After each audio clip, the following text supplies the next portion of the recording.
One day I'm gonna be everything I wanna be.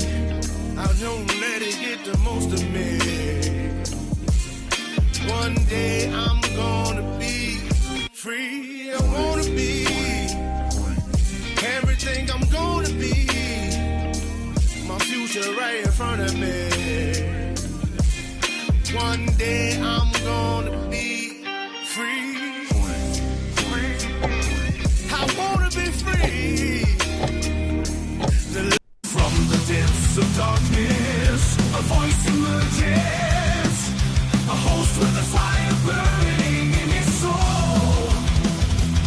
With a heart, steel, and a spirit unbroken. He rides up to his ready to claim his throne. Amidst the chaos and love, the thunderous roar. Insane wheels rise as a force to be reckoned with. Fueled by the power that only metal can bestow. He takes his stand, refusing to submit. Insane wheels hear his battle cry. Metal and mayhem will never die. Rituals report and paves his way. More legend in the making, day by day.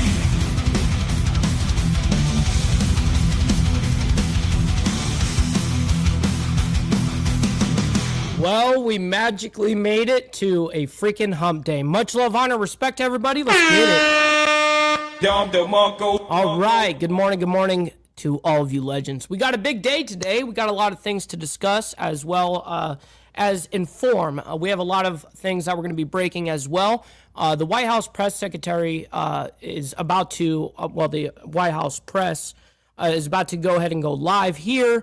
Very short. It's supposed to be within the next, believe it or not, it's 2 minutes ago they were supposed to start. But anyways, we got a lot of shit that we're going to be talking about, such as Venezuela. We have Congress that already is having an oversight hearing on Venezuela. Then we have Trump on Greenland, as well as the White House briefing. And more. And more is Russia-Ukraine war, U.S. Special Envoy in Paris, which is Steve Witkoff, by the way. We're going to be talking about that here in a minute. We also have followed a little bit of the what's going on, the story with Nick Reiner. Now, remember, he killed his father and his mother, likely to plead not guilty in parents' murders, so that there's a little update on his arraignment hearing, I guess. And then we have some breaking news yesterday, about 15 hours ago. New Trump comments on military operations in Greenland. So I had a couple of you guys already ask me about Greenland and his remarks on it so far. And I have not watched this exact video, so maybe he has said some stuff to the extent of maybe going to the, extent of force. I don't know. We're going to figure this out together. And then we had as well, 15 hours ago, Trump, Venezuela turning over up to 50 million barrels of oil to the United States. Yes, it's anywhere from 30 to 50 million barrels that they're calculating. That's what they said anyways. U.S. warns Venezuela to cooperate or risk another attack. And yes, that was just last evening. U.S. attempting to seize Venezuela-linked oil tanker with Russian flag. Now, this is a big deal. We're going to be talking about this here in a minute. And we did not just attempt. We actually did seize it. So we're going to be talking about that here in a minute. And then we actually have an update on that very ship. U.S. intercepts that oil tanker. And then we have Senator Mark Kelly reacts to Hegseth censor. I don't know what they mean by censor. Don't really know. And then we're going to be talking about the press secretary, Caroline Leavitt, briefs the members of the media today here on January 7th. All right, so we're, I can't thank each and every single one of you guys enough, first of all and foremost. Real quick, we got Sterling Whale dropping a gifted membership. I very much appreciate that, kind sir. That goes a long way. We got Papa Penguin as well coming in and dropping 5 gifted memberships. Let's go, man. I very much appreciate that, kind sir. Both of you guys, I'm very appreciative. All right, so real quick, let's go ahead and do our call to actions, and we'll get right into this. Please make sure you guys hit that like button as well as hit that subscribe button because it is absolutely free to do so. Double tap that screen if you're on the vertical side. But please consider becoming a member starting only at $3.99 a month. We're making sure we're not breaking the bank with anybody, but check it out. This is what allows us to be on these airwaves as well as have these lights on. So I very much appreciate you guys becoming members and staying members. Little side note here, follow my Instagram at BallValveTV where I post everything behind the scenes of not only my life, but as well as the show, Millennial Food Time, breaking news, and check it out, even the campaign, man. We've been posting a lot of the campaign trail. We actually just got qualified on Monday. J.R. Bowling got qualified for Alabama State Senate for District 4, man, so it's awesome. I was there for it. It was a great time. Little side note here, let's go ahead and just get this part over with, the money part, right? So all super chats, super stickers, gifted memberships, membership signups are of course all going to be presented live and presented and shouted out onto the channel, of course. But if you guys would like to skip that YouTube 30% brutal cut, well, check it out. We have these platforms right here that you guys can donate to because YouTube loves to take 30% of our fucking money here, man. So all right, so let's go ahead and get right into this, man. We've got all you legends in the building. We got KP as well as Sterling Wheel. We got SNS in the building. Always appreciate you guys. We got Steve Easy. Shout out to my man. We got Jimmy Mack as well as Tommy. Always appreciate you guys, man. We got Gary as well. Good morning. We got Sick Bastard. Yes, sir. And we got the Motobomb and Coffee Crew raid. Let's go, bro. I'm very appreciative of you, Motobomb, Sick Bastard, Old Mac, Carney's Ride, all you legends, man. I'm very appreciative. Sterling Wheel, yes, sir. Get that oil. Shit, that is true. We got Naomi in the building. Good morning to you as well. We got Matthews in the building. Shout out to Toronto, Canada. Appreciate you, man. We got Shadow in the building as well. Sterling Wheel gifting out on... Wait, is that the one he did? All right. Okay, I just want to make sure that I'm catching up. I'm way behind. You know, that's the way it fucking goes. And yes, it is a hump day. It's a magic hump day. Double tap the screen, Naomi says. Yes, ma'am, absolutely. We got Chan with Stacks in the building. Good morning, kind sir. Great to see you in the chat. Always appreciate you and having you in here. We got Carney's Ride as well as Papa Penguin. Good morning to you, fellas. We got Dwayne as well. Good morning, good morning. We're running our way down, just trying to catch our way back up. We got Big Dan in the building as well as Steve Posey. Quick Shoe. Let's see. I'm trying to go as fast as humanly possible. We got America Uncensored as well as Prez. Good morning, guys. Thank you guys for being here. We got Dylan Patterson. Yes, sir. Great to see you, bro. Thank you for hanging out with us this morning. Trying to scroll as fast as possible. You guys are fucking legends. We got Rob's neighbor, Carrie, in the building. Shout out to my man, as well as Miss Lotus. We got Poppy saying impeach. Well, shit. It's the way of the road. We're running our way down. And Roger, my man. Good morning. I see you, bro. We got Tiffany as well. Good morning. And Virginia Chaos. All right, guys, that is enough of that. Thank you all for being here. We're about to get into this. We're going to go ahead and start off with Russia-Ukraine, the update on Russia-Ukraine as much as we have right this second. And this is Steve Witkoff with EU leaders, Zelensky in Paris. And anyways, let's go ahead and figure out what is being said here. We're not going to listen to this whole fucking thing because, unfortunately, we have a lot to discuss on the rest of the world, and in particular today with Venezuela. So let's go ahead and get this update, though. It's our privilege to work on this endeavor. I want to be clear that Jared and I have been working with Ambassador Kushner for close to 10 hours today. And we'll be meeting with the Ukrainian delegation this evening, continuing that work. Because President Trump's mandate is that he wants a peace in Ukraine.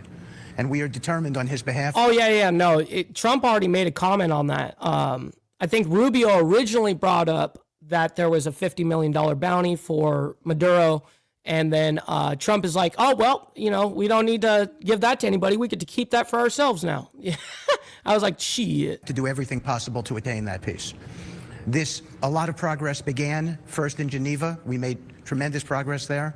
We moved on to Berlin. Lots of progress happened there. And as President Zelensky identified, we had a very compelling meeting in Mar-a-Lago. And we look forward. What's up, Rabbit of Chaos? Good morning. To more progress as a result of everything that's occurred today. Mountain Woman? We think we're largely finished with security protocols, which are important so that the people of Ukraine know that when this ends, it ends forever. But we also think critically that... How could you actually say that? We hope it ends forever, but you can't just say that with conviction. We are very, very close to finishing up as robust a prosperity agreement as any country has ever seen coming out of conflicts like this. It will aspirationally mean large, large possibilities for the Ukrainian people, for people coming home from war who will find wonderful jobs out there. We're working with BlackRock, Larry Fink in this endeavor, and we think it's going to be very, very important for the people of Ukraine. And we believe that a robust economy correlates and works directly with these security protocols. It makes Ukraine a strong, independent nation, and we think that's really important in terms of the long-term future. Jared and I are prepared to do anything necessary to work with our European colleagues. Prime Minister Starmer, you've been incredible, as has Chancellor Merz, and all of the European nations who we met today, who we spoke with. It's all been an important meeting today, and we think we've made a lot of progress. We heard President Zelensky and some of the other people here talking about land options. That will be the most critical issue, and that's subject. And we're going to be continuing on with those discussions, and hopefully we'll be able to meet or come up with certain compromises with regard to that. But I do want to say this. We are here to mediate and help in the peace process, and we're prepared to do anything necessary to get to that place. President Trump strongly, fervently believes that this killing has to stop, that the carnage has to stop. And we're Brother KP knows what type of time I'm already on. determined, all of us up here, to be a part of that. Nothing to add. That was perfectly said. Okay. Thank you. Nothing to add. That was perfectly said. Oh my goodness. All right. So let's see if there's anything else within this that we go ahead and see Steve Witkoff in. Zelensky here. Let's go ahead and hear a little bit if he's speaking in English. Thank you for the question. Oh, so it's translated, and he's just taking questions. Okay, well, whatever. We're going to move on because we got so much shit to get through anyways. All right, real quick. We've got Nick Reiner. Remember, he unfortunately killed his father and his mother. And Nick Reiner has his arraignment hearing very soon and is, quote, likely to plead not guilty in parents' murder. Now, of course, I think everyone sees that coming. But my whole thing is when we have story updates on any of the things that we've been covering, I do my absolute damnedest to follow the story and give you guys the news as it comes. So we're not going to probably even listen to this whole fucking thing, but at least we're going to get some bits and pieces from it. Just before the break, we were talking to TMZ about the very latest in the Reiner case. Nick Reiner going to be arraigned tomorrow in the murder charges against him, where he's accused of killing his family. This is, of course, rocked Hollywood, and we are going to see the arraignment tomorrow and be bringing you full coverage here on Live Now from Fox. But we want to talk about the really the preview to this arraignment, get some other details and insights. So let's bring in our next guest to help break all of that down. Friend here of the program, Trey Lavelle, attorney and legal analyst. Great to have you on, Trey. Thanks again for joining us. So yes, tomorrow the big arraignment. Okay, so first of all, boom, tomorrow is the big arraignment. Okay, when this was recorded, by the way, this was yesterday. So that means today, Nick Reiner has his arraignment hearing today. Very interesting. Reiner is now off suicide watch and will be part of this arraignment. Yes, and it's going to be very interesting. People are anticipating, and it will probably be the case, that he'll plead not guilty by insanity, just to preserve that defense and potentially use it. So we know a little bit more since the arrest. But yes, tomorrow is going to be a very anticipated day and a very interesting day. Now, tell us and our viewers here. Yeah, it totally. We totally all saw that shit coming, and he probably is actually insane. Really, the different layers when it comes to then trying a case. United States needs to bring back fucking insane asylums. That's what we need to actually bring back. Let's advocate for 2026. Let's bring back insane asylums. When you are doing a not guilty with an insanity plea there. Sure. So not guilty by reason of insanity is a complete defense to the crime. And basically, you have to demonstrate that the defendant at the time that he committed or she committed the crime, that they did not understand the act that they were doing or did not understand that it was right or wrong. It's largely proven. I guarantee you that motherfucker did know it was wrong to do, and he shouldn't do it, though. But we all know that they use, insanity as a cop-out. Proven by experts, medical experts, psychiatrists who evaluate the defendant and provide testimony in court that at the time of the offense, the defendant, either met one of those two requirements. Yes, make sure you guys double tap that screen, by the way. We have over 200 of you guys in here. Make sure you guys hit that like button as well. Always appreciate you guys. They're tough to prove because the standard is high. But if you are successful in proving it, it can be a complete defense. Yeah, so obviously the medical experts will definitely be weighing in here. What about the actual 911 call? How big will that be, not only for prosecution maybe, but for the defense as well, depending on what was said during that 911 call? It's going to be interesting because, there's a number of facts that are really important. Did Nick Reiner allegedly commit these crimes right after that argument he had with his parents at the party at Conan O'Brien's house, where he may have done it under heat of passion, which could be voluntary. Absolutely, Kathleen. Manslaughter type charge. Or did he wait some time to the next day and cooled off and was premeditated and planned it? Those are very important facts. They completely, can determine which offense he could be guilty of. So we're going to get to know what that is. And that's going to also support what the defense is going to do in terms of how they're going to And defend. also, so they gave an update here. It says Nick Reiner removed from suicide watch ahead of arraignment. So, all right. So he's not on suicide watch right now. Very interesting. And that arraignment hearing is happening today. So when I get the update on that, most likely I'll be reporting on that a little bit tomorrow. And I'll probably just be explaining that now this is me speculating, but I'm guessing that he's going to be, not guilty and I'm pleading insanity, kind of thing. So anyways, we're going to go ahead and move into Trump's comments on military operations in Greenland. Let's go ahead and bring this up and let's go ahead and see what Trump is speaking on Greenland about. You're watching live now. I'm Austin Westfall. We're getting some breaking news in. The White House saying Tuesday that President Trump is viewing acquiring Greenland as a national security priority and that the use of the U.S. military remains an option as his administration ways how to pursue control of the Arctic territory. Fox's Edward Lawrence with this statement from Press Secretary Caroline Leavitt reading as such. President Trump has made it well known that acquiring Greenland is a national security priority of the United States, and it's vital to deter our adversaries in the Arctic region. She continues, the president and his team are discussing a range of options to pursue this important foreign policy goal. And of course, utilizing the U.S. military is always an option as the commander-in-chief. What's up, Crystal Kitten? Good morning to you. Great to see you in the chat. Disposal. So, of course, we've been talking about Greenland quite a bit here at Live Now. The president and his team, as the press secretary says, they are weighing a range of options. These comments mark the clearest statement to date from the White House, suggesting that military force could be considered. We did get a statement. Military force could be considered. Statement in from leaders of. But who made that claim? He didn't say that. He didn't say who exactly said that. But we're about to see Trump's tweet or some bullshit. A number of European leaders and Canada, they rallied behind Greenland earlier today.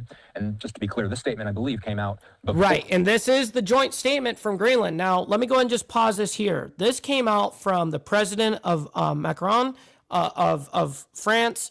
We have basically the chancellor or the president, prime minister, whatever, of Germany, prime minister of Italy, prime minister of Poland, prime minister of Spain, prime minister of the United Kingdom, and prime minister of Denmark and Greenland. Let me go ahead and see where it says here. Okay, Greenland belongs to its people. It is for Denmark and Greenland, and them only, to decide on matters concerning Denmark and Greenland. Shit. Or Caroline Leavitt's statement, it reads as such, Arctic security remains a key priority for Europe, and it is critical for international and transatlantic security. NATO has made clear that the Arctic region is a priority, and European allies are stepping up. Real quick, we got Hardwire in the building. Shout out to my man. Good morning to you. We got Joseph up there in Canada, our favorite snow Mexican. And yes, we got to stop the cap on, can't forget the haters, you know what I mean? Stop the cap. That's right. Good to see you guys, man. Many other allies have increased our presence, activities, and investments to keep the Arctic safe and to deter adversaries. The Kingdom of Denmark, including Greenland, is a part of NATO. Security in the Arctic must therefore be achieved collectively, in conjunction with NATO allies, including the United States, by upholding the principles of the UN Charter, including sovereignty, territorial integrity, and the inviolability of borders. These are... No, we don't have Greenland. Greenland is under the jurisdiction of Denmark. Denmark basically runs Greenland. Universal principles, and we will not stop defending them. The United States is an essential partner in this endeavor and as a NATO ally and through a defense agreement between the Kingdom of Denmark and the United States of 1951. Greenland belongs to its people. It is for Denmark and Greenland and them only to decide on matters concerning Denmark and Greenland. Right. That statement coming from the leaders of... That is a big joint statement, by the way. And Trump is basically like, we don't give a shit. And yes, I do agree with this, by the way. Steve Easy says, fuck NATO. Yeah, I agree. I absolutely agree. Fuck NATO, fuck the UN.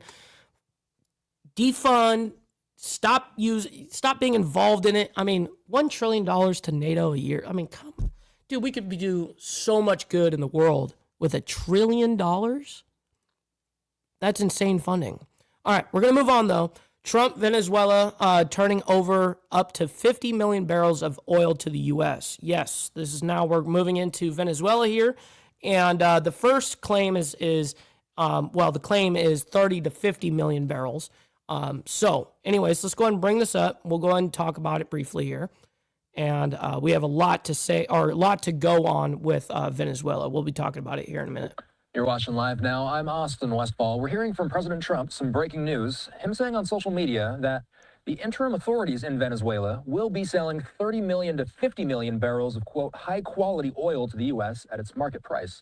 The president saying on social media moments ago, I am pleased to announce that the interim authorities in Venezuela will be turning over between 30 and 50 million barrels of high-quality sanctioned oil to the United States of America. This oil will be sold at its market price, and that money will be controlled by me as President of the United States of America to ensure it is used to benefit the people of Venezuela and the United States. I have asked Energy Secretary Chris Wright to execute this plan immediately.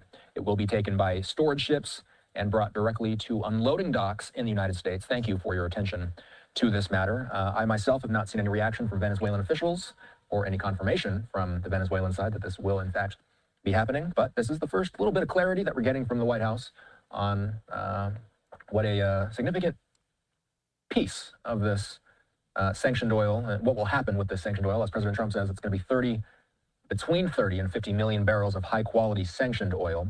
A live look at the White House just past 7 p.m. in the nation's capital. We're also getting clarity on casualty figures after Saturday's raid in Caracas. The Pentagon is now confirming, according to the Associated Press, that 7 U.S. service members were injured. 2 of them are still recovering, while 5 have returned to duty. A U.S. official said the injuries were gunshot wounds and shrapnel injuries. We did hear from officials over the weekend that the U.S. service members did receive return fire from the ground in Venezuela as they were carrying out their mission. Some video from that night as explosions rang out in Caracas. Man, that's a wild scene right there. In addition to those 7 injuries on the U.S. side, we're also hearing from the Associated Press that at least 24 Venezuelans... Wow, I didn't know that 7 U.S. service members were injured in Venezuela operation. Now, there were 0 casualties, and even the one piece of equipment that did get shot was flown back home. You know, it was flown to, you know, where it was, whether it was a carrier or whatever. Nonetheless, it got back without losing life and as well as the equipment. Now, I didn't know, but the Pentagon is putting out 7 U.S. service members were injured, however. I'd like to know the extent of these injuries and how they got injured, though. Security officers were killed in the U.S. military operation. That brings the total death count up to at least 56 people. That 56 number also includes 32 Cuban military and police officers who were working in Venezuela. Cuba's government confirming that 32 of their military and police officers were working in Venezuela at the time. 2 days of mourning were announced on the Caribbean island. We'll continue to keep you posted as we learn more about the raid over the weekend in Caracas. What's up, Tyrone? Good morning to you. Shit. All right, well, that was the end of that. Let's go ahead and move on. And U.S. warns Venezuela to cooperate or risk another attack. So we're going to go ahead and continue on to Venezuela right now. Let's go ahead and bring this up. All right, you're watching live now. I'm Austin Westfall. Live. Now, a lot of you guys, real quick, may be asking, well, why is this really actually happening? People love to say that it's because of drugs or even oil, you know, and that is an extent, yes, but anything that undermines the hegemony of the U.S. dollar is going to be met with force. That's like what it boils down to. When we have on our side of the hemisphere of the world, we have right here in our side Venezuela, which is working in conjunction with China and Russia, and so that's an issue. And they're a part of BRICS essentially, and that's what they are honoring. So anytime you undermine the hegemony of the U.S. dollar, that's the true issue at hand. Now we're gonna do everything by taking all your shit. We're gonna take now, of course, the oil that's there. They have so much fucking oil in Venezuela, it's unfucking real. And so yes, it's gonna be like, we're going to take wins after win after win for this. That's essentially how the Trump administration is playing this out right now. Look at the White House on this Tuesday evening. This week, the Venezuelan government has worked to show its people that the country is being run independently and is not being controlled by the United States. Lawmakers aligned with the ruling party, including Maduro's son, gathered in Caracas to swear in a new National Assembly for a term that will last until 2031. You're looking at video of Venezuela's interim leader, Delcy Rodriguez. All of this coming in the background as the Venezuelan military did confirm that 24 people in uniform died during the U.S.'s operation over the weekend. President Trump, meanwhile, telling NBC News that he could launch a second military operation into Venezuela if its acting president, Rodriguez, stops cooperating. Standing by is Connor Pfeiffer. He's the Senior Director of Government Relations at the Foundation for Defense of Democracies. And that's very, very true, James. And America's doing its damnedest to go ahead and keep its, keep them from dumping it. But ironically, it goes against, on an international scale, everyone's like, well, yeah, this is why we don't use American dollars, because this is what fucking happens right here. And so, yeah. Anyways, that's why BRICS Alliance was formed in the first fucking place. Connor, Politico says U.S. officials have told Delcy Rodriguez that they want to see at least 3 things from her. Number 1, cracking down on drug. Real quick, Bill Castle over there in Washington, the state of Washington, by the way. Coffee and joints, that's right, sir. Great to see you in the chat. Flows. Number 2, kicking out Iranian, Cuban, and other operatives of countries or networks that are hostile to Washington. And 3, stopping the sale of oil to U.S. adversaries. What's the likelihood that Venezuela does what the U.S. wants? What's up, Pablo? Austin, it's great to be with you. Those are 3 great demands from the Trump administration for Venezuela. They've long supported U.S. adversaries, created a safe haven for terrorist groups. Now, it's not going to be easy to get those demands taken in place by the new government, but if we can have some kind of transition through Delcy to a democratic government, then I think it's very possible to see those 3 demands realized. Is it clear to us who the U.S. actually wants to be in power? Well, there is a couple, theoretically. We haven't done a very good job. This is the very honest truth, statistically speaking. Anytime we've done any type of regime change that went well, it's actually on this side of the hemisphere. When it comes down to the East, Syria, Cuba, or not Cuba, Iraq, Afghanistan, all that shit. The Middle East doesn't work out very well for us in regime change. It does somewhat okay in the Western Hemisphere. Now, do I think that we should be getting involved? Fuck no. I actually don't think that we should be getting involved in any of this shit. But it is what it is. Venezuela, for now, do they have their backing behind? Like I'm saying, I'm not talking about what ought be. I'm talking about what is. And Rodriguez? I wouldn't say that necessarily it's the U.S. backing Rodriguez, as it's the U.S. saying we need someone from the old regime in place right now in order to facilitate an orderly, stable transition to a democratic election where candidates like Maria Corina Machado could contest the election on a fair basis and potentially be elected. Machado is, from what I read most recently, in an undisclosed location. That was according to Fox News today. It's unclear to me if she's in the country right now. As things stand today, how important are opposition factions in shaping the transition process?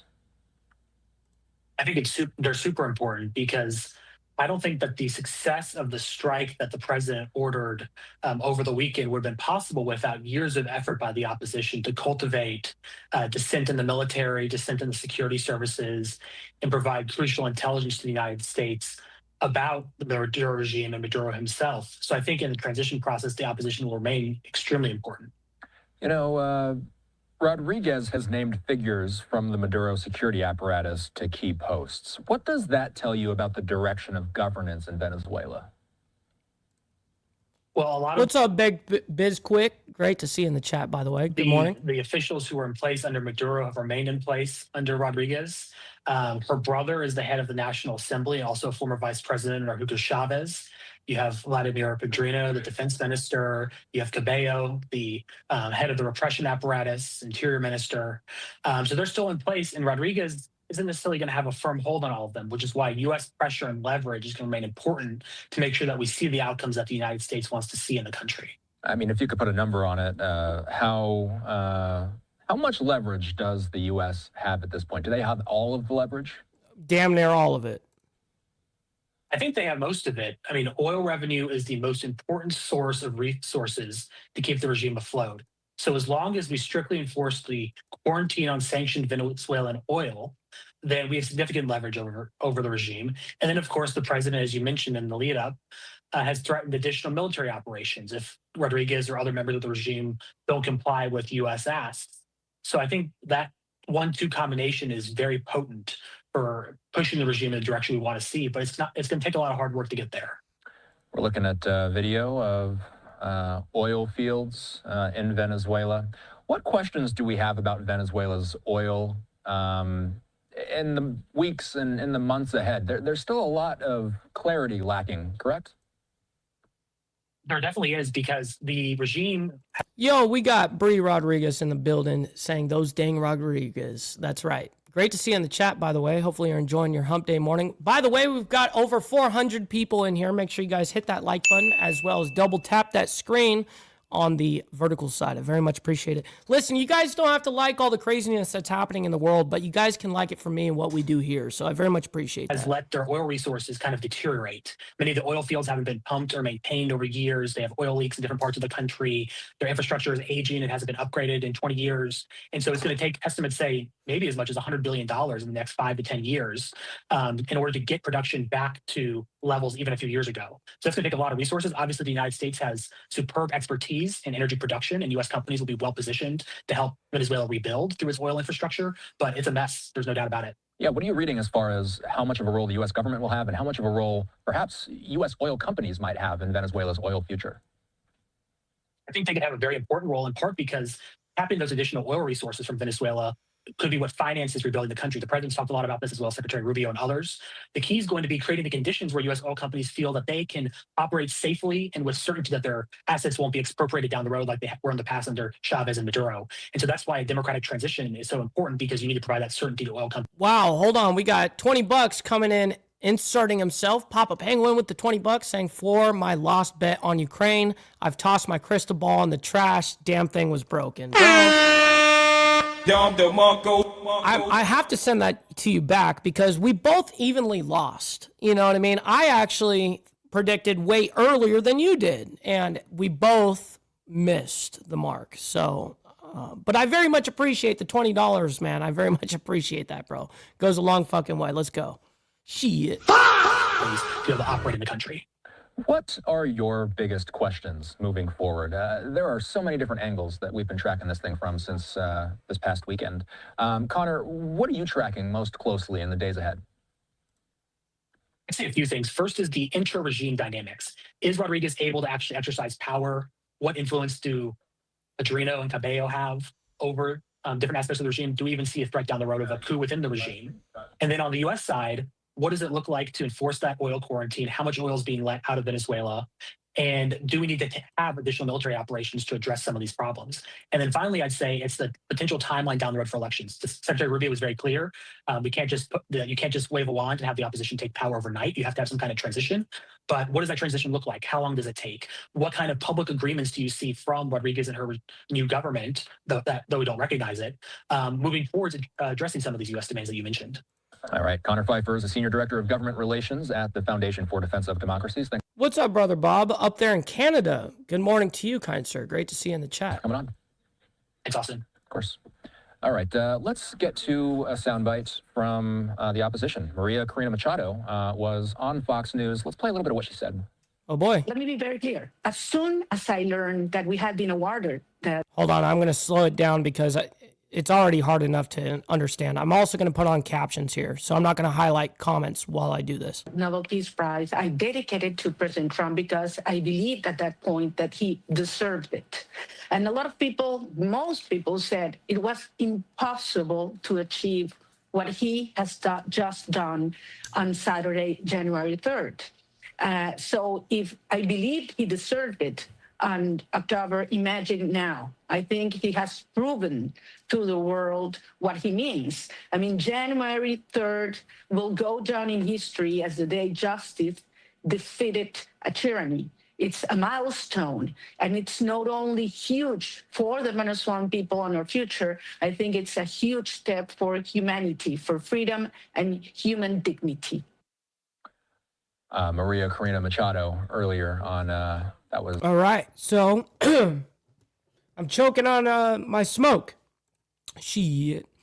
All right, we're moving on. U.S. attempting to seize Venezuela-linked oil tanker with Russian flag only 2 hours ago. This is a big deal. This is actually going to be one of the main stories of the day, guaranteed. You're going to see a whole bunch of people talking about this later on. I can promise you that. Right now, I do want to take you out to some breaking news that we are following here. Just coming into our newsroom moments ago, the U.S. attempting to seize a Venezuela-linked oil tanker. Now, not just attempting. This is when it was being sought after, and then they did take it over. Now, now mind you, this is a Venezuela-linked oil tanker, and what Trump is saying in his administration is they violated sanctions. So the U.S. is attempting to not only seize this Venezuela-linked oil tanker, but who's it linked to? It's a fucking Russian fucking flagged ship. And they seized it. After a more than 2-week-long pursuit across the Atlantic. By the way, we've got 792 of you guys in here. Make sure you guys hit that like button and double tap that screen. Very much appreciate it. That information coming from Reuters as they spoke with various U.S. officials this morning. The seizure could increase the tension between the U.S. and Russia. No surprise there. It came after the tanker, which was originally known as the Bella 1, slipped through a U.S. maritime quote-unquote blockade of sanctioned tankers and rebuffed U.S. Coast Guard. What's up, Lone Wolf? Good morning. Efforts to board it. The officials said the operation is being carried out by the Coast Guard and the U.S. military. They added that Russian military vessels were in the general vicinity when the operation took place, and that includes a Russian submarine. The tanker, now registered under a Russian flag, is the latest tanker targeted by the U.S. Coast Guard since the start of President Trump's campaign against Venezuela. The U.S. Coast Guard has also intercepted another Venezuela-linked tanker in Latin American waters. That's also according to Reuters here, just providing that information a short time ago. Now, that's when it was breaking. Now, let's go ahead and fast forward a little bit here. I don't care about what this guy really has to say about it because it's all speculative until I see the facts. So it looks like they're just talking.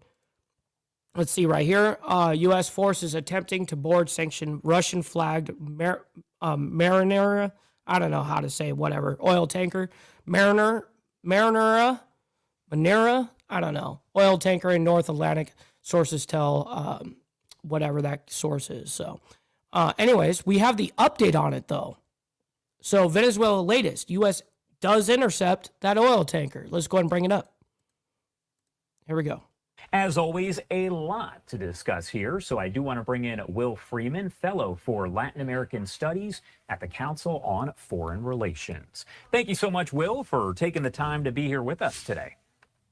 My pleasure. Good morning, Josh. Good morning. Well, as we talk about everything going on, there's obviously a lot of ground to cover, but I want to start kind of at the beginning as we talk about Venezuela as a whole. How do the Venezuelan people feel overall about the Maduro regime and really his party? They're terrified of the Maduro regime, and rightly so. They loathe it. And look, this isn't hyperbole to put it in those terms.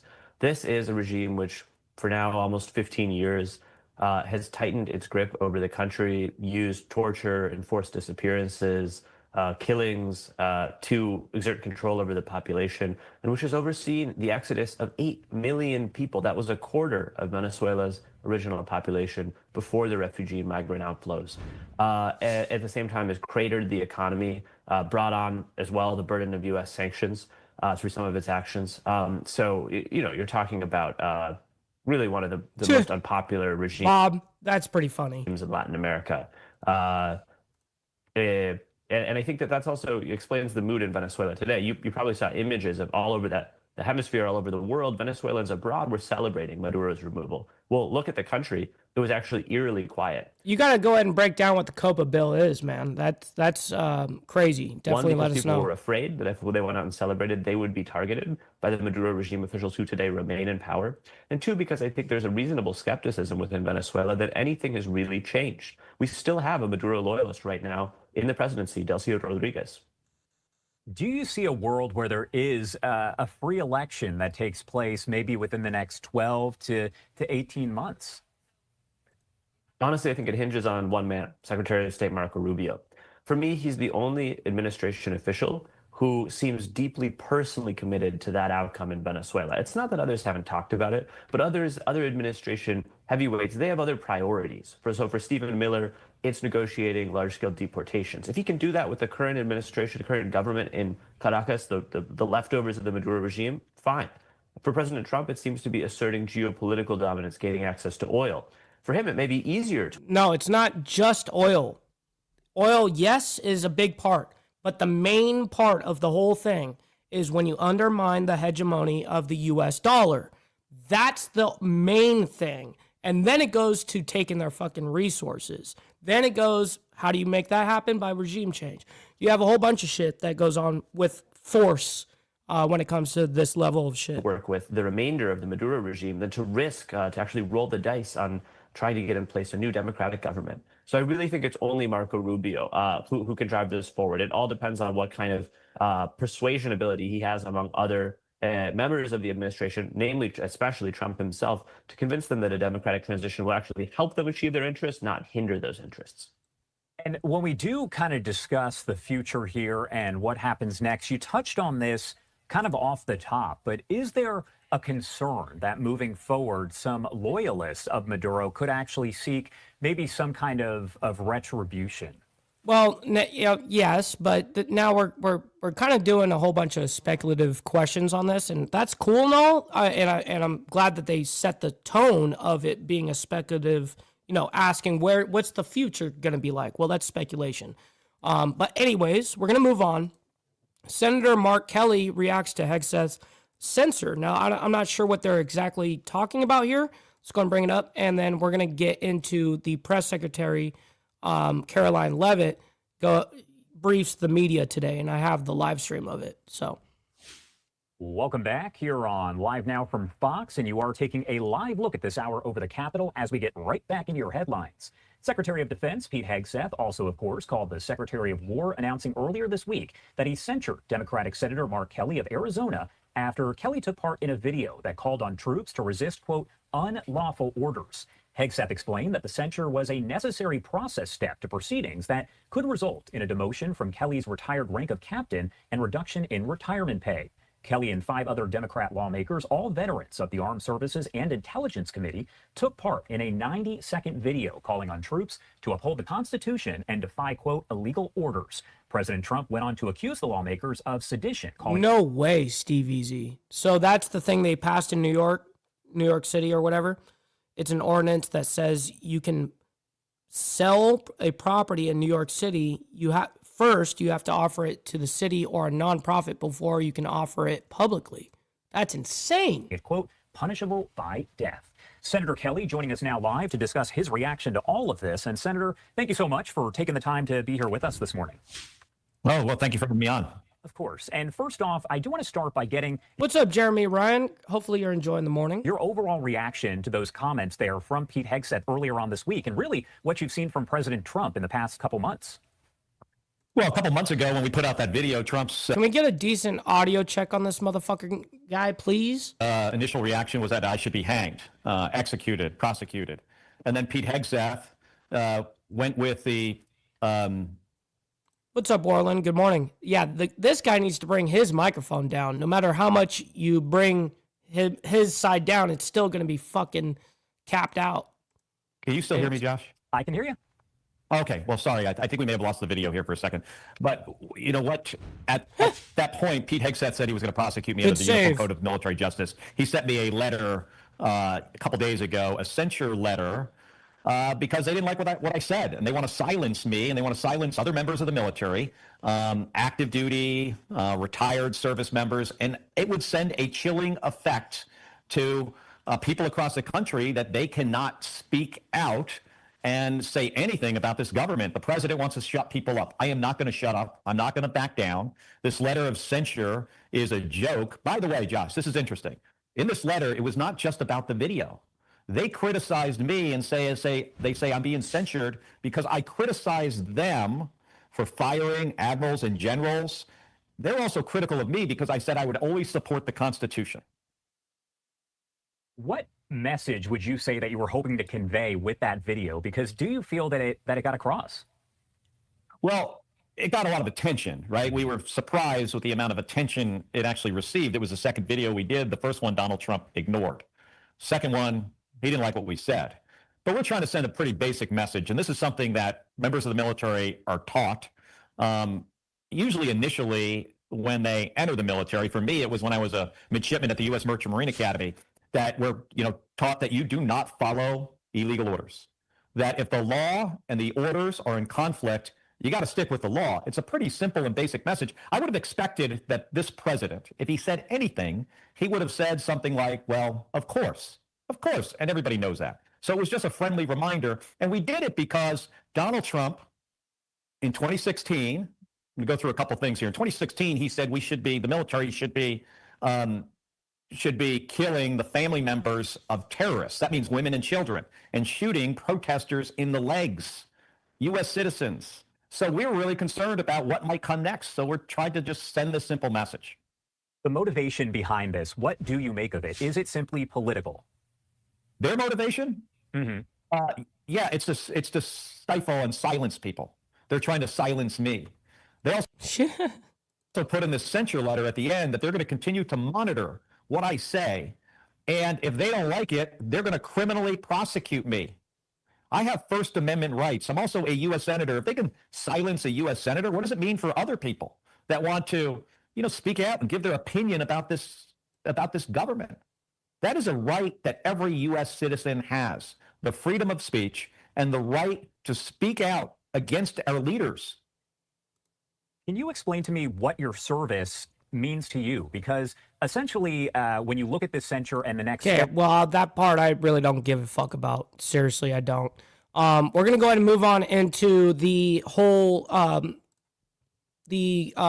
press secretary, Caroline Leavitt, briefs the members of the media today, and I have the live stream right now, and it started right when we started at 11 Eastern, 10 Central. Let's go ahead and bring this up. And let's see if it will play from where I paused it at. It probably won't. I may have to refresh it. By the European Okay, let me see here. We're going to back up. Those nations. There it is. So they were actually like 15 minutes late. Teamed members, good morning. Dr. Carson, come on up. Thank you so much. Good morning and Happy New Year, everybody. It's great to see you. It's great to be with a very packed room. I'm sorry we kept you all very busy over the holiday break. And I know there is a lot of news out there today, both here at home and around the world. I will be happy to take all of your questions on all of that news. But first, I'm really honored to be standing up here today with esteemed members of the President's Cabinet and his health team to make an important announcement with respect to the President's domestic promise to make America healthy again as we kick off the new year. In less than a year in office, the President and his incredible MAHA team have made real progress on this front. Here are just a few of the significant MAHA achievements thus far. More than a dozen food manufacturers and trade associations have made commitments to remove artificial and petroleum-based food dyes from their products. The Trump administration took strong action to bar hospitals from performing dangerous, irreversible, life-altering transgender procedures on children. The Trump administration announced funding awards to states through the Rural Health Transformation Program, an unprecedented $50 billion investment established under President Trump's One Big Beautiful Bill. The Trump administration has also worked with 18 states across the country to ban junk food purchases using SNAP benefits starting this year. And thank you for leading that effort, Secretary Rollins.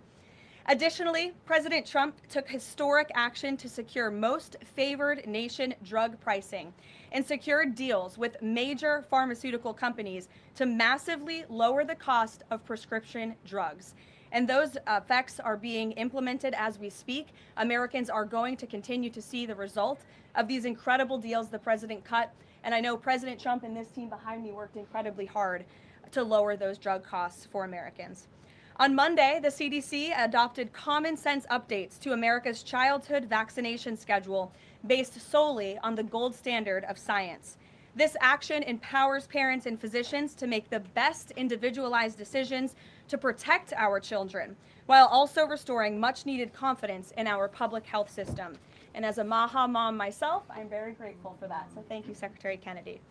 To build on this progress, the Trump administration is now updating federal nutrition standards and guidelines to ensure that Americans have the most accurate, data-driven information supported by science and hard facts, not special interests or partisan ideology. President Trump has tasked two of the great individuals behind me, USDA Secretary Rollins and HHS Secretary Kennedy, with collaborating on this vitally important project. And today they are here to officially unveil the 2025 to 2030 dietary guidelines for America.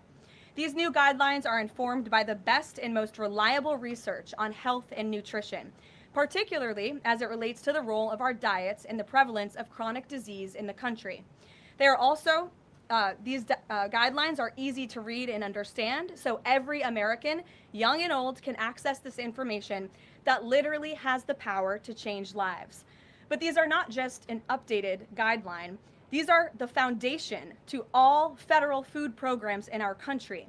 These new guidelines are going to update the food that is served to America's children in our public schools, to the plates that are served to our great... I like that. I mean, listen, the dog food shit fucking food that you get in school it's terrible. It's extremely processed. I mean, these are the future of our generation to come, and all of this. I don't understand why we don't have any care in the world for the food. I mean, the food is simple, I would think, but that's, I don't know, it's just mind-blowing. And it's crazy that people pay for that shitty food. And in uniform, in our military, our veterans, and the food that they are consuming at the VA.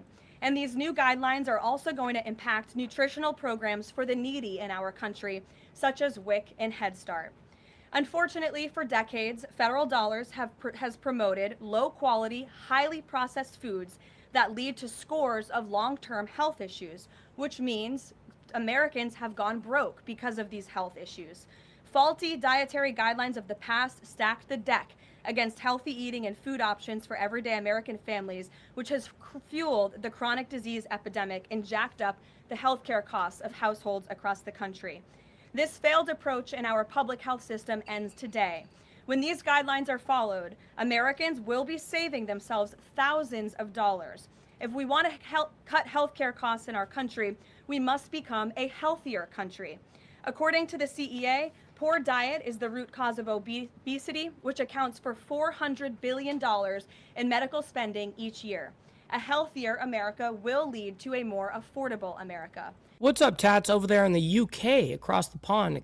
Hopefully you're enjoying your afternoon on this hump day. The new dietary guidelines from the Trump administration will ensure federal dollars go to real food to improve public health and therefore save the American people their hard-earned cash over the course of their lives.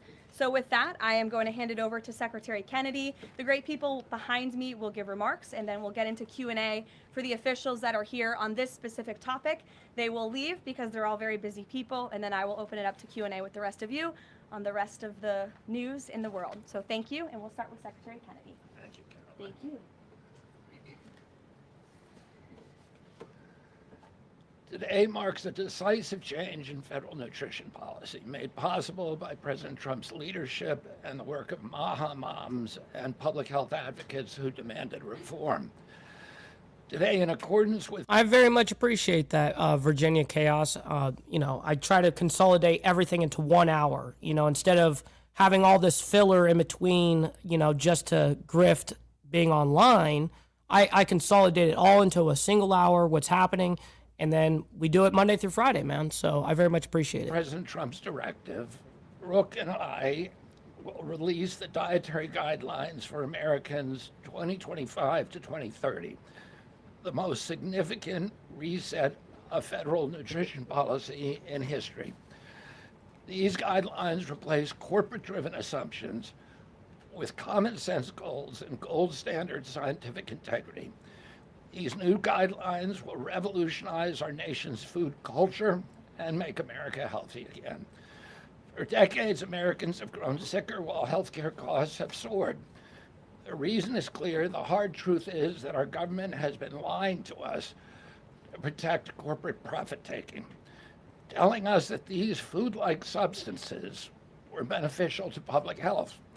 Federal policy promoted and subsidized highly processed foods and refined carbohydrates and turned a blind eye to the disastrous consequences.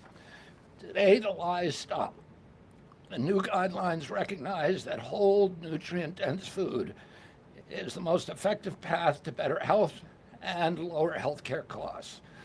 Protein and healthy fats are essential and were wrongly discouraged in prior dietary guidelines. We are ending the war on saturated fats.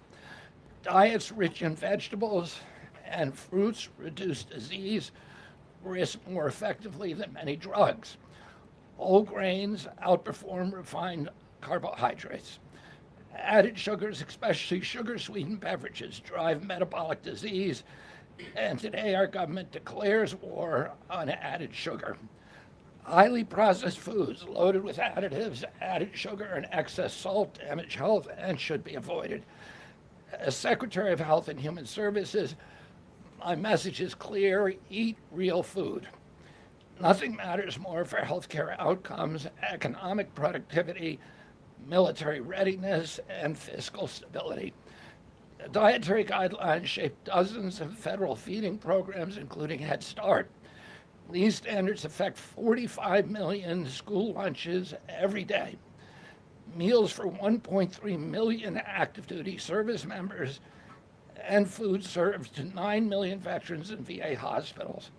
Today begins the work of aligning those programs with affordable, whole, nutrient-dense food. Implementation requires coordination across the government. I'm working with many of my fellow cabinet secretaries to deliver results. I want to thank Bobby Mukamala, thank you very much, who is the president of the American Medical Association, for committing to mobilize the medical community on nutrition. And I thank also the American Academy of Pediatrics for pardoning. Okay, that's enough thanking. Can we get like to the questions and shit? Protein and healthy fats, vegetables, fruits, and whole grains. And you can see the food pyramid here.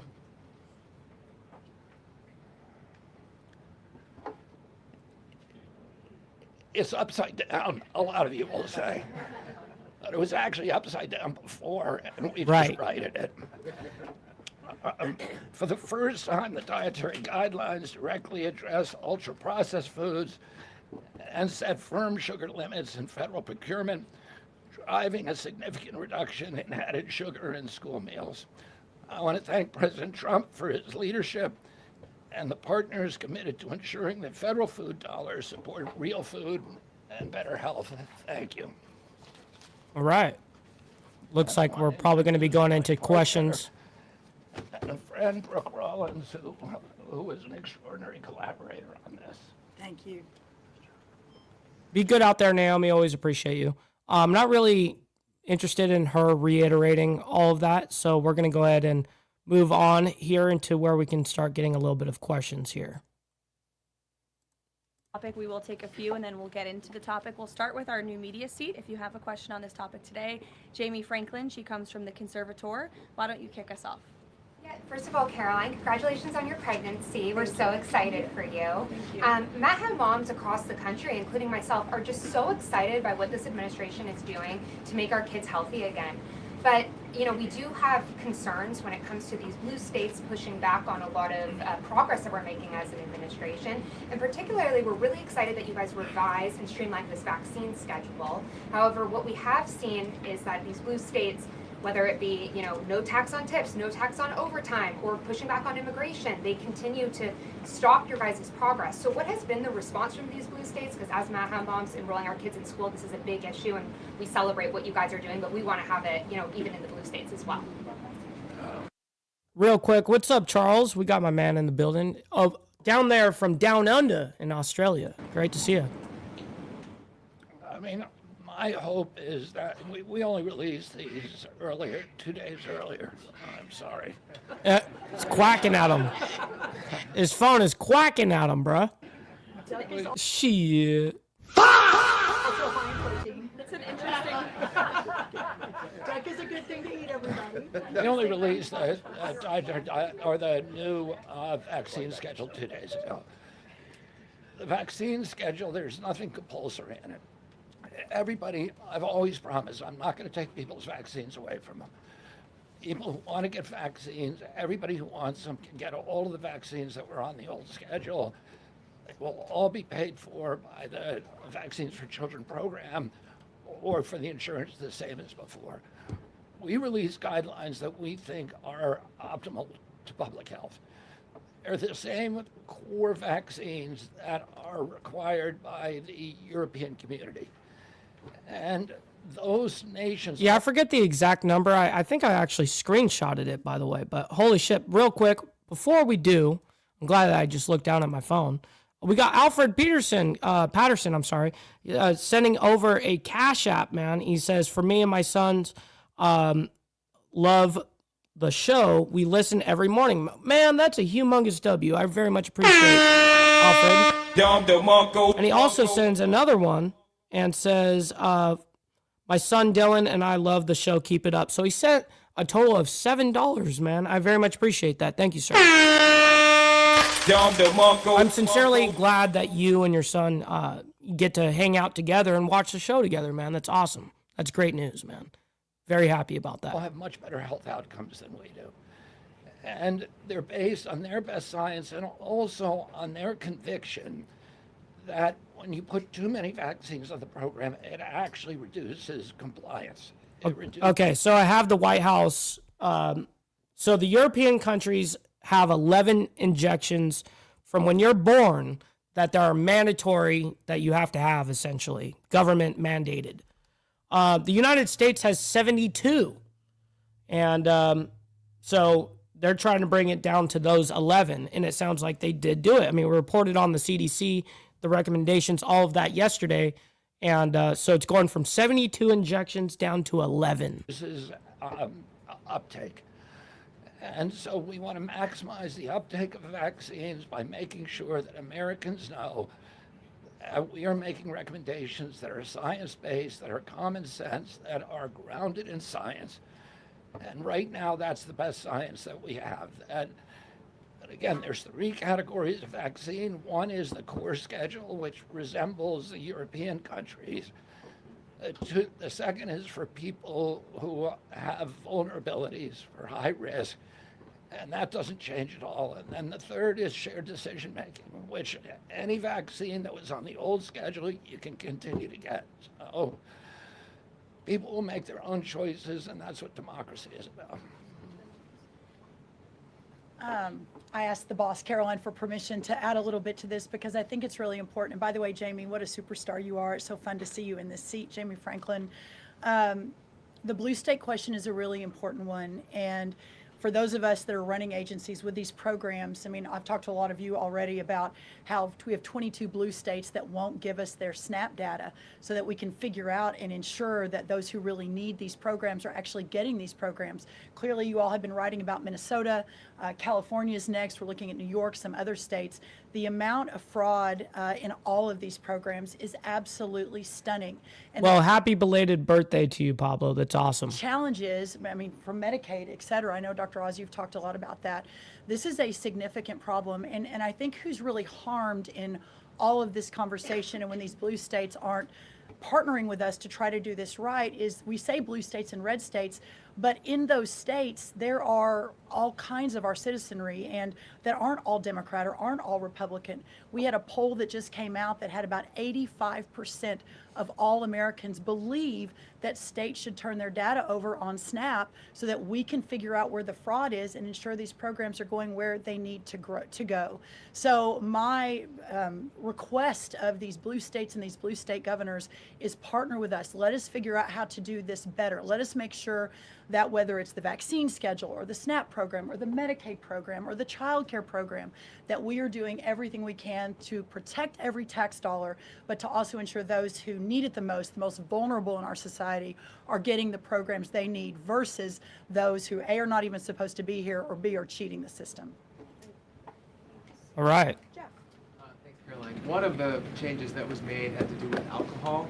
Secretary Kennedy or Dr. Oz, could you explain the science behind the new language on not saying 2 drinks for men and 1 drink for a woman every day would be healthy, and whether or not the industry what drink had an impact on the language of moderation versus just saying alcohol is not healthy? Oh, drink as in alcohol. So alcohol is a social lubricant that brings people together. In the best case scenario, I don't think you should drink alcohol, but it does allow people an excuse to bond and socialize, and there's probably nothing healthier than having a good time with friends in a safe way. If you look at the blue zones, for example, around the world. Yeah, as long as you don't get fucking plastered and go out driving or some the bullshit. longest. Alcohol is sometimes part of their diet. Again, small amounts, taken very judiciously, and usually in a celebratory fashion. So there is alcohol on these dietary guidelines, but the implication is don't have it for breakfast.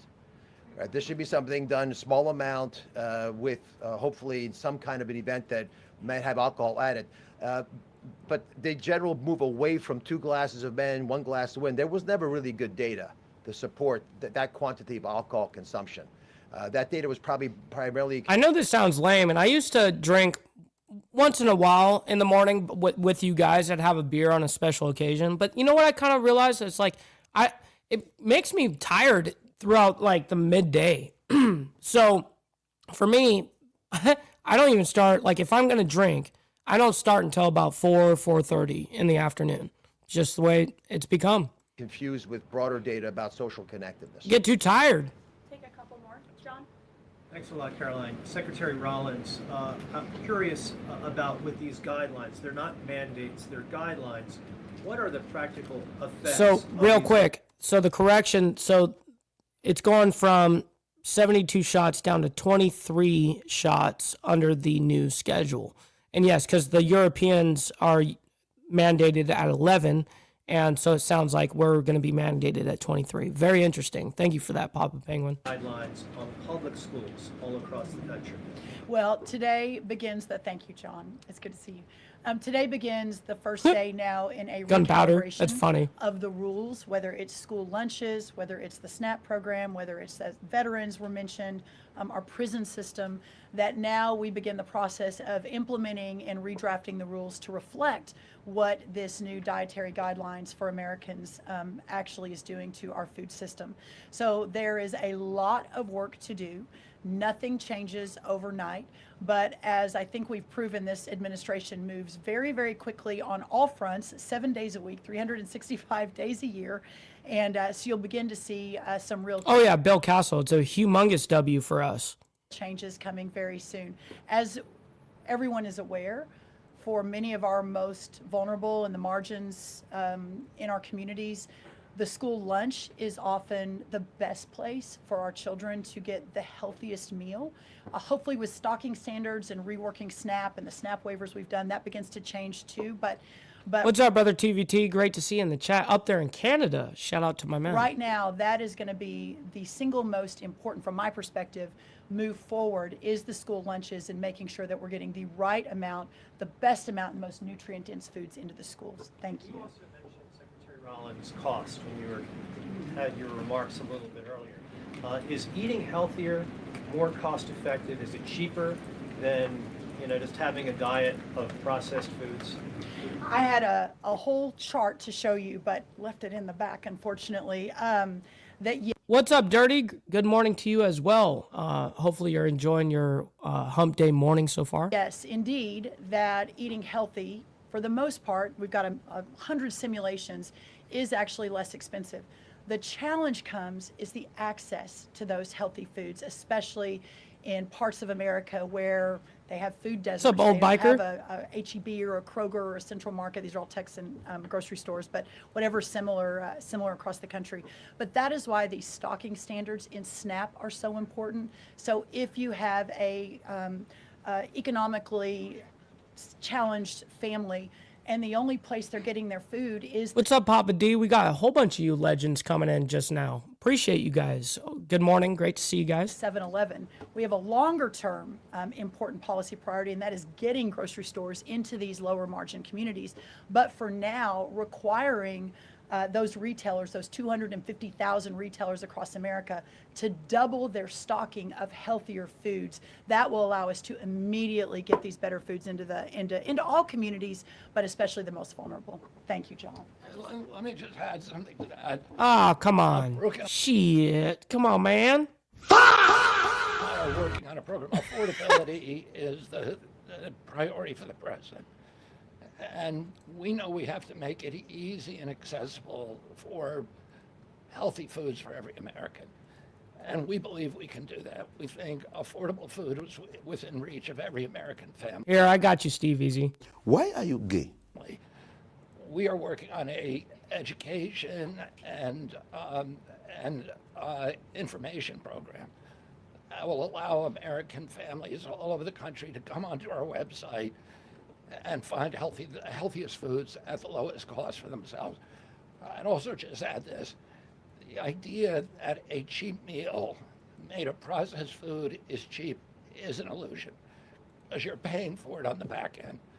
You're paying for it with diabetes, with obesity, with illness. And if you internalize that cost of the meal, it would be a tiny fraction of the long-term cost. By the way, I'm going to start looking for a raid right now. So I'm not sure how much longer this is going to be. It looks like about 10 minutes. I'm going to move into Caroline Levitt here because these guys are just fucking talking to talk.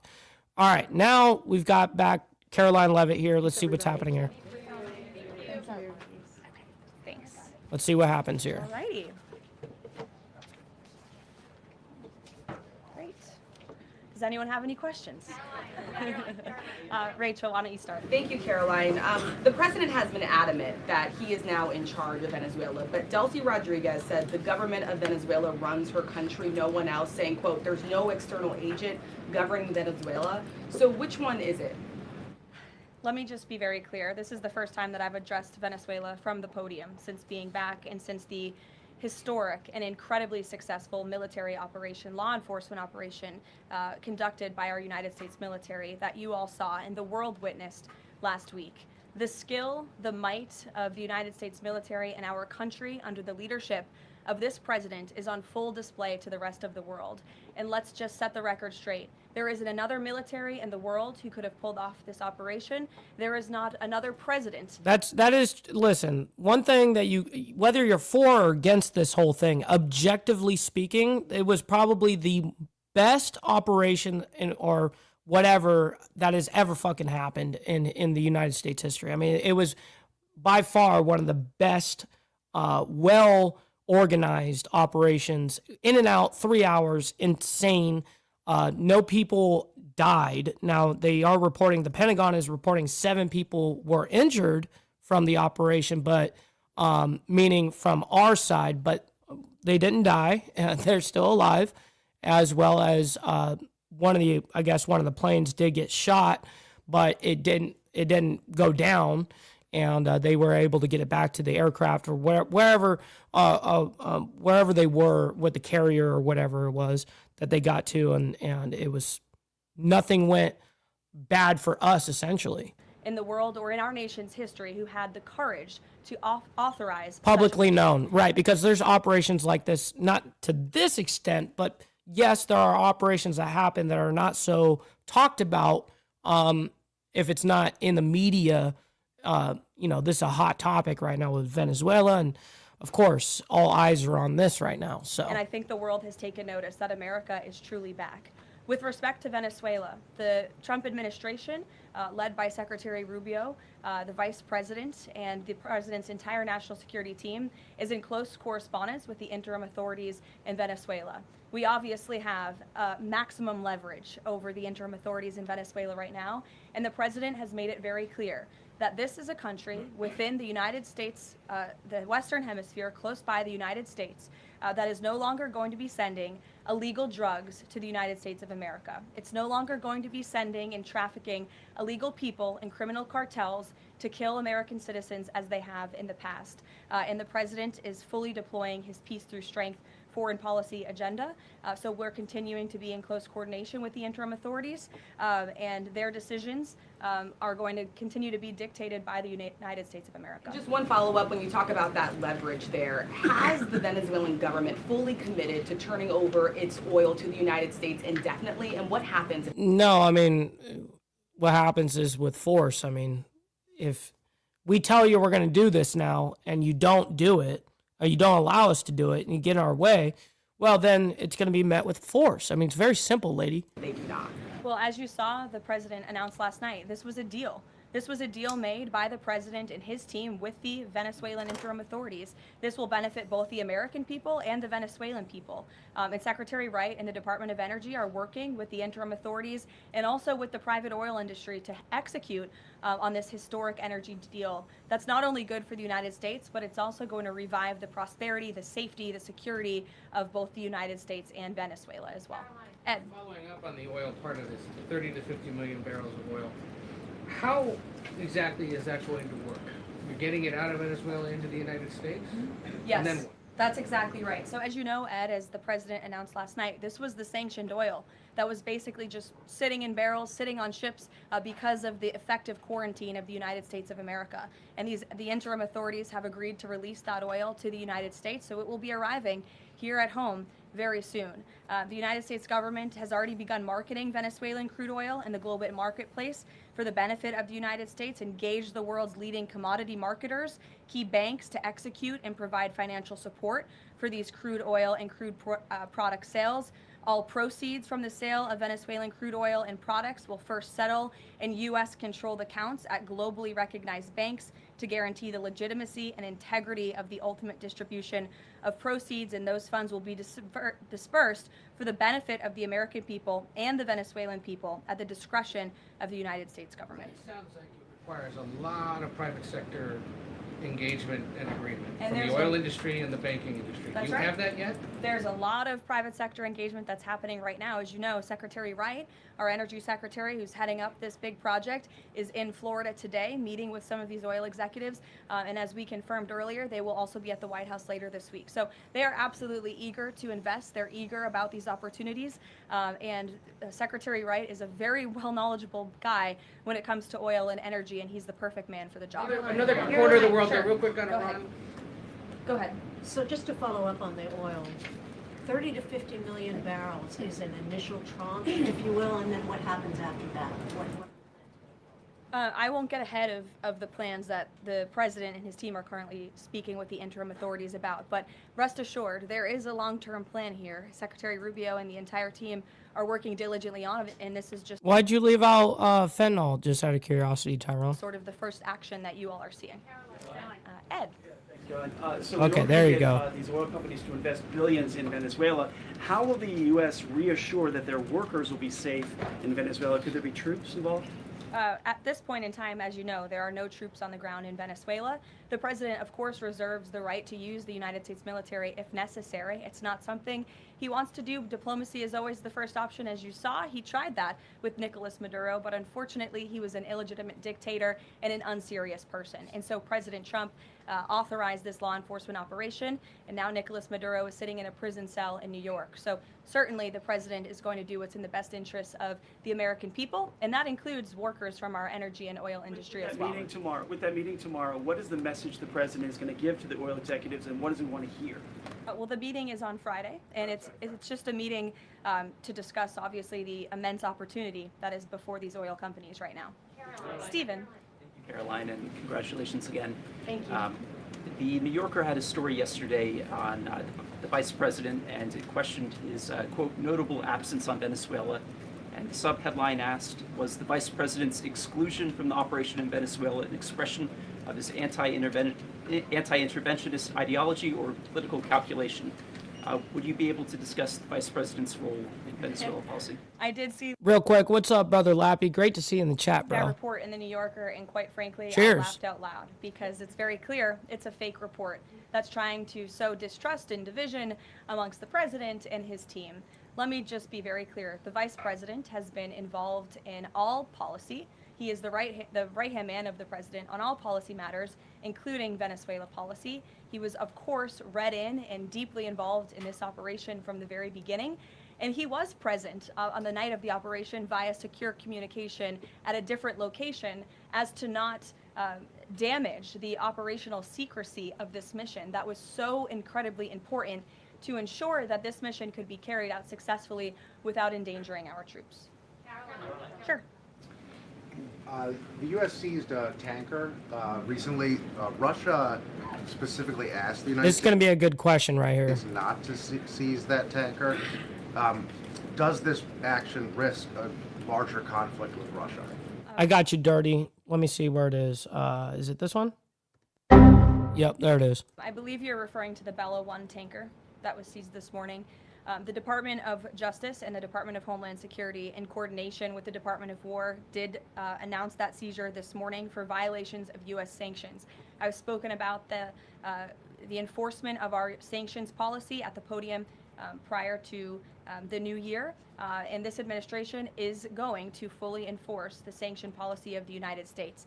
The vessel this morning was seized in the North Atlantic pursuant to a warrant issued by a U.S. federal court after being tracked.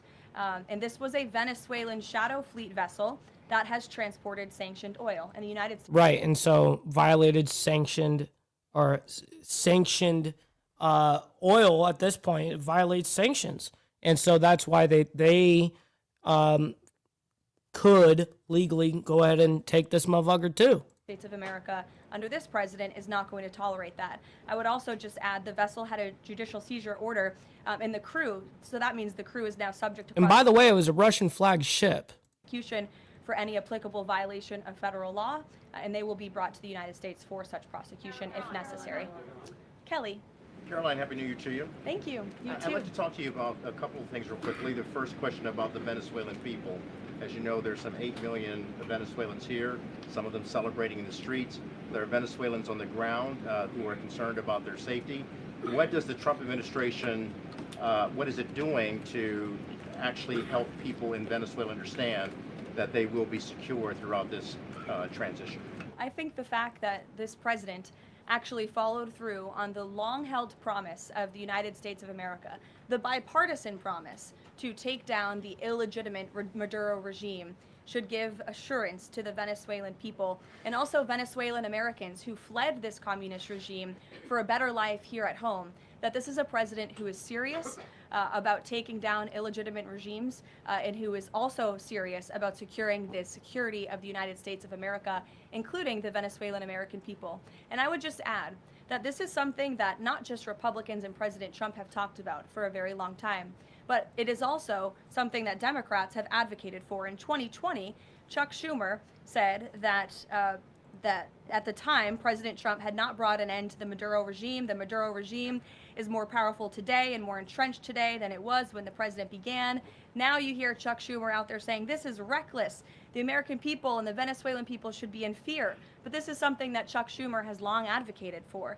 Senator Chris Van Hollen, same thing, had said that the United States is going to use its leverage and influence to push for negotiations to transition to the truly elected leader. This was under President Biden. We know Maduro and his cronies don't want to go quietly into the night. The U.S. needs to work to ratchet up the pressure. Now, Senator Holland says it's an illegal act of war to get rid of Nicolas Maduro. So the hypocrisy is really astounding here, and thank you for giving me an opportunity to point it out, Kayla. I mean, sorry. Go ahead. Yes. So there are reports that the administration is demanding that Venezuela cut ties with China, Russia, Iran, and Cuba. Can you confirm? I'm sorry? Reports that the administration has essentially demanded that Venezuela cut ties with China, Russia, Iran, and Cuba. Can you confirm that? Well, those alleged demands were made in a classified briefing by Secretary Rubio, and I know that there's a lot of leaks coming out of these classified briefings, so I'm not going to confirm or deny or get into what the Secretary has said in classified settings to members of Congress. But I think that the administration has made it quite clear to the interim authorities in Venezuela that this is the Western Hemisphere, and American dominance is going to continue under this president. There have also been reports that the U.S. could potentially buy Greenland as one potential option on the table. What would such an offer look like? Is there anything monetarily you could provide, any details there? Well, that's something that's currently being actively discussed by the president and his national security team. And I would point out that the acquisition of Greenland by the United States is not a new idea. This is something that presidents dating back to the 1800s have said is advantageous for America's national security. The president has been very open and clear with all of you and with the world that he views it in the best interest of the United States to deter Russian and Chinese aggression in the Arctic region. What's up, Poncho? My man, great to see you in the chat, bro. Hopefully you're enjoying your hump day morning so far. So that's why his team is currently talking about what a potential purchase would look like. Jackie. Just following up on Greenland, why not rule out taking it by military force? Yeah, only because this is a live press secretary, press update, whatever. I know that past presidents and past leaders have often ruled things out. They've often been very open about ruling things in and basically broadcasting their foreign policy strategy to the rest of the world, not just to our allies, but most egregiously to our adversaries. That's not something this president does. All options are always on the table for President Trump as he examines what's in the best interest of the United States. But I will just say that the president's first option always has been diplomacy. Again, look at Venezuela. He tried ardently to strike a good deal with Nicolas Maduro, and he told him, What's up, Ashley? Good morning. Hopefully you're enjoying your hump day morning. I will use the United States military, and you will not like it if you don't take such a deal. And look at what happened. With respect to Iran, the president said the same thing, right? He tried to have serious interest in a deal with the Iranian regime with respect to their nuclear capabilities. They were not interested, and so Operation Midnight Hammer happened, which was another remarkable military success under the leadership of this commander-in-chief. So the president keeps his options open, but diplomacy is always the first. Quickly, just one additional Which, by the way, that was Iran. follow-up on that. Does the president recognize Denmark's ownership as part of the kingdom? Because there have been some Republican senators questioning the claim that Denmark has to Greenland. Is the president in that camp with them, questioning the legality of I have not heard him question it personally, but you're welcome to ask him yourself next time you have the chance. Sanctions are being lifted for Venezuela. We got to lift some sanctions to let the oil come in. Can you talk about that just very briefly? Yes, so the U.S. is selectively rolling back sanctions to enable the transport and the sale of Venezuelan crude and oil products to the global markets, yes. Annie. Thank you. There are some reports from Venezuela that the country's leaders are cracking down on the population, specifically suppressing public expression of support for Maduro's ouster. Is that kind of behavior consistent What's up, Marilyn? Good morning. Hopefully you're enjoying your hump day morning as well. Good to see you in the chat. with what the president Yes, wants to see? congratulations. How the president wants to see the leaders take on the population? It would not be consistent, and I'll let the president's national security team speak further on that. I know they are well aware and tracking. Kelly. Two questions. One, on the seized vessels, the Bella, the Sophia, can you tell us where they're headed, what happens to any existing cargo, and you reference personnel but potentially facing prosecution? That's one thing I'd like to Yes. follow on. And On the Bella. Yes, okay. And on Annie's question, if I could also ask, does the administration believe that the interim regime should release all political dissidents and prisoners and return detained Americans? That's not a question that I've personally spoken about to the president with, so I will let him answer that question. I don't want to make new policy at this podium today with respect to Venezuela. With respect to the two ships that you mentioned, I spoke with you about the Bella 1. There was another vessel this morning, the Sophia, that in coordination with the Department of War, the Department of Homeland Security apprehended it. This is a stateless, sanctioned, dark fleet motor tanker, and this occurred without incident. This vessel was operating in international waters and conducting illicit activities in the Stateless. I mean, it was Russia flagged ship. Caribbean Sea. The U.S. Coast Guard is escorting the Sophia to the United States for final disposition. To answer your question, Kelly, directly, this was through Operation Southern Spear. The Department of War is unwavering in its mission to crush illicit activity in the Western Hemisphere. And as the President has repeatedly stated, we're going to defend our homeland and restore security and strength across the Americas. Dasha, go. Caroline, thank you and Happy New Year. Thanks, you too. Two questions, one on Venezuela, one on Greenland. You've repeatedly at the podium called the current leadership in Venezuela interim leadership. There are Republicans and Democrats alike that say they want to see elections in Venezuela. The president has said it's too soon to do that right now, but is there a timeline for elections in Venezuela? Is he committed to seeing that this year, for example? You just said the president has answered that question, so I will reiterate what the president has said a few times now to all of you, which is that it's too premature and too early to dictate a timetable for elections in Venezuela right now. Caroline, you just talked to Jackie about diplomacy first, right? The Danes have repeatedly said they are willing to collaborate on all of the concerns that the president has, whether it's more troops, mineral rights, intelligence sharing. Why does the president feel he needs to own Greenland and not... Man, there's a lot of good questions, actually. And put out the threat of military action when this could be done through diplomacy? Well, who said diplomacy isn't taking place behind the scenes, Dasha? I mean, the president is interested in diplomacy. His national security team is as well. And of course, he's always willing to pick up the phone for everybody and hear out their concerns. But the president is the president of the United States of America, and he's always going to be very clear about what he views as being in our nation's best interest. Yeah, she just answered that with a huge W on top of it. Thanks, Caroline. I have a question for you on Venezuela, and then I'd love to ask you about Minnesota and Tim Walz. Sure. On Venezuela, I'm wondering, does the administration hope to start sending more Venezuelan migrants back home, or have... Wow, that's some very interesting fucking news right there. Papa Penguin says, by the way, who's one of my sources, the tanker got underway without registration and then painted a Russian flag and registered as a Russian vessel mid-cruise. Are you serious, bro? That's some fucking insane shit. Wow. Totally insane. All right. Thank you for that important context there. Self-deport if the situation in the country improves?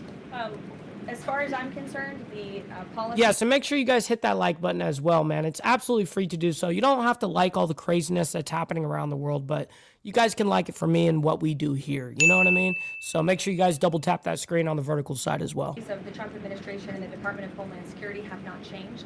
All those illegally present in the country are subject to deportation. And I would just like to add, how we got here.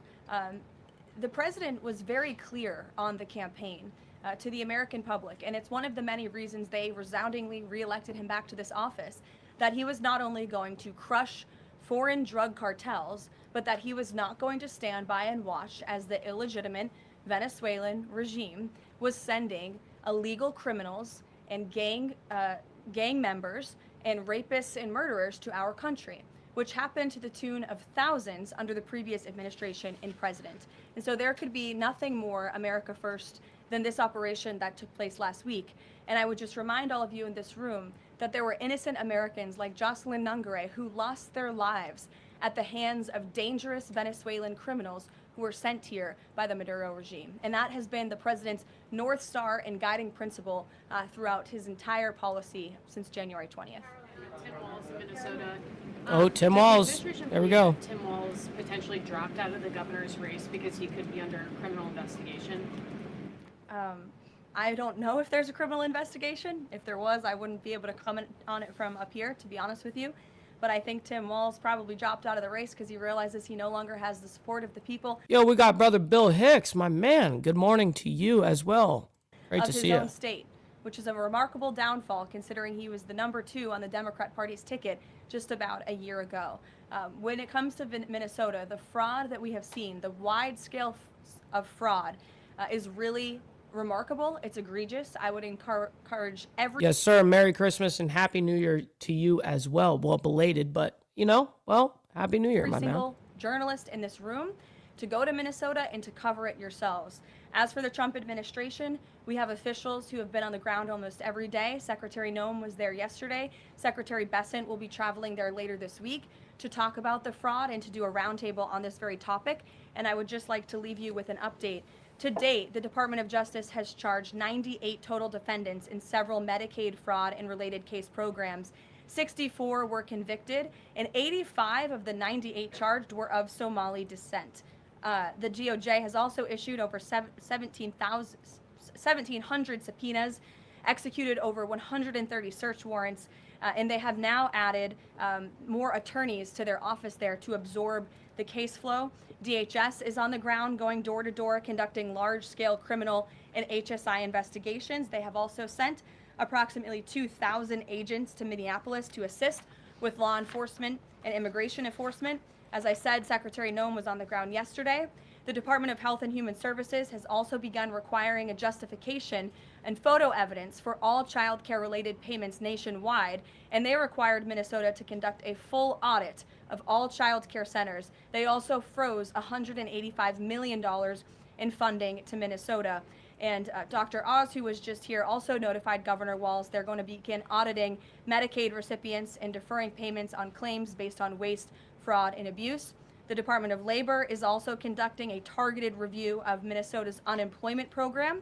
Department of Agriculture requiring Minnesota to conduct recertification for SNAP recipients, and HUD has launched investigations into the public housing. SBA has also suspended nearly 7,000 borrowers amid suspected fraudulent activity. So, with all of that, rest assured this is an all-hands-on-deck effort from the entire administration to get to the bottom of this and to ensure that the ripping off of taxpayers in the state of Minnesota, and it won't just be Minnesota, it'll be any state across this country where fraud has taken place, and we are protecting law-abiding, tax-paying American citizens. Phil. Thank you, Caroline. Just to follow up on Greenland, there are treaties already on the books that give the United States access to the island. They can construct and maintain military bases there. We can house personnel on the island. The U.S. has control of landings, takeoffs, anchorages, etc. Here, Papa, I got you, dude. I got you. So I'm curious if you could just spell out for the American public, what specifically would the U.S. gain by taking control of Greenland that the U.S. doesn't already have access to right now?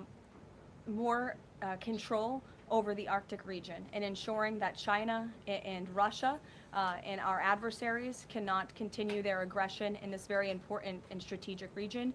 And there would be many other benefits as well that, again, the President and his national security team are currently talking about. Jeff, I'll give you another one. A broad sort of stand-back question on foreign policy. Are you concerned about increasing tensions with Russia because of the tanker seizures? And how does the U.S. action in Venezuela impact the ongoing relationship with China and the president's relationship with President Xi? I think the president has very open, honest, and good relationships with both President Putin of Russia and also President Xi of China. He has spoken with them numerous times, as you know, since coming to office about a year ago, and I believe that those personal relationships are going to continue. But as for the president and the United States, he's going to enforce our policy that's best for the United States of America. And with respect to these ship seizures, that means enforcing the embargo against all dark fleet vessels that are illegally transporting oil, and only legitimate commerce, to answer your question much earlier, Rachel, determined by the United States is going to be permitted. And that's the policy of this administration, and he's not afraid to implement it. One more stand back. Just one more stand back. I just the last one. I remember asking the president at the beginning of his term. Okay, this is the last question I'm taking, by the way. He was committed to Article 5 and NATO, and he said yes. Has his stance on NATO or his commitment to NATO changed? Did you see his statement earlier today? He said we will always be there for NATO, even if they are not there for us. And I think Oh, that's terrible. What a fucking L. Bruh. Fuck NATO. that answers your question directly. No, I'm over it, dude. Over it. All right, ladies and gentlemen, stick around. We're going to be going ahead and rating our buddy. Let's go ahead and make sure he's still live, actually. Yes, he is. All right. Chaotic Truth is live. Go over there and let him know we're coming through with the Mike Ball raid. I always appreciate you guys. I can't do this without you, so I'm very honored to be able to do this Monday through Friday and then Saturday morning for members only, man. It's a great fucking time. All right, you legends. We'll see you guys tonight at 7 p.m., 7:15 p.m. Central Standard Time for the Diamond Effect. It's going to be a great time. We're going to be talking about Venezuela tonight, so make sure you guys stick around for that. If I don't catch you guys tonight, then I'll see you guys tomorrow morning for more of the World's Madness. Until then, God bless everyone. Be safe out there. From the depths of darkness, a voice emerges, a host with a fire burns.